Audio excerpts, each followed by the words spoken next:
Я занимаюсь пространственным дизайном. Я работаю над преобразованием пространства, которое окружает нас.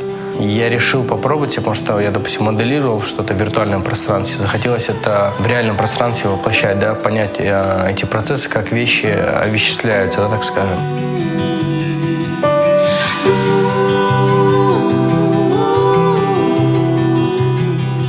Студия сейчас находится у нас в здании завода АЗТМ. Заброшенная она была. Мы здесь электричество протягивали, воду подводили. У нас несколько комнат. Есть ребята, которые занимаются металлообработкой. Есть ребята, которые работают именно с деревом. Здесь мы планируем сделать малярную комнату, сделать здесь вытяжку, оборудовать, чтобы можно было качественно красить изделия. Здесь света, правда, нету. Здесь работают ребята-сварщики в таких полевых условиях, тоже еще на стадии все формирования. Начал я работать с деревом. Почему? Потому что это доступный материал, легкий в обработке. И я считаю, что человечество, наверное, одним из первых материалов, с которым научилось взаимодействовать, что-то делать, строить, там, это дерево. Допустим, сейчас это дерево стоит там ничего, да, можно сказать. Можно сделать из него предмет, который будет стоить там 5000 тенге, 50 тысяч тенге, или превратить в объект искусства. Сила воображения, она способна преобразовать какие-то обычные предметы в ценности. Нужно уметь работать с материалом, прежде всего, да, уметь преобразовывать его в какой-то готовый продукт, иметь видение, как простая деревяшка, а потом превратиться в вещь, которой люди будут пользоваться, которая будет стоять дома. Вот этот чехол для телефона – это пример преобразования простой деревяшки в готовый продукт.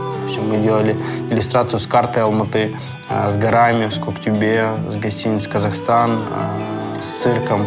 Посредством материала, иллюстрации продукта приобретает ценность. Это один из наших первых продуктов, который начал массово продаваться там, на выставках, в розничных магазинах. Я поучаствовал в лондонской выставке в 2016 году. Я повез туда карту мира.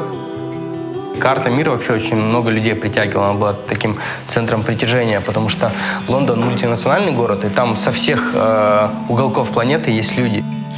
Нас заметила одна компания французская, Ателье 27. Мы, получается, на протяжении 9 месяцев с ними вели переписку, разработали несколько работ. Большое панно, где-то 3 на 1,5 метра, несколько видов дерева, кожа и металл.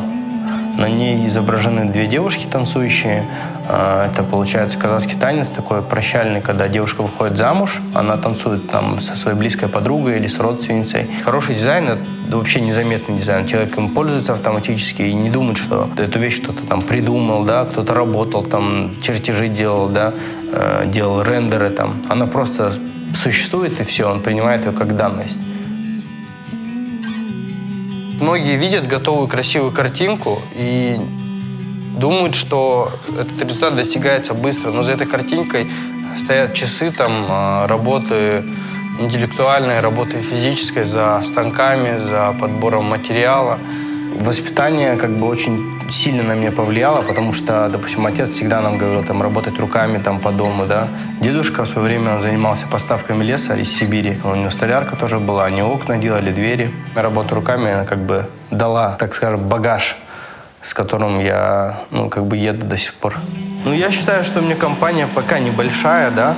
В данный момент я считаю, что можно не иметь огромный штат, можно иметь хорошие отношения с партнерами. Опять же, многие у меня спрашивают, там, как начать, сколько там денег нужно.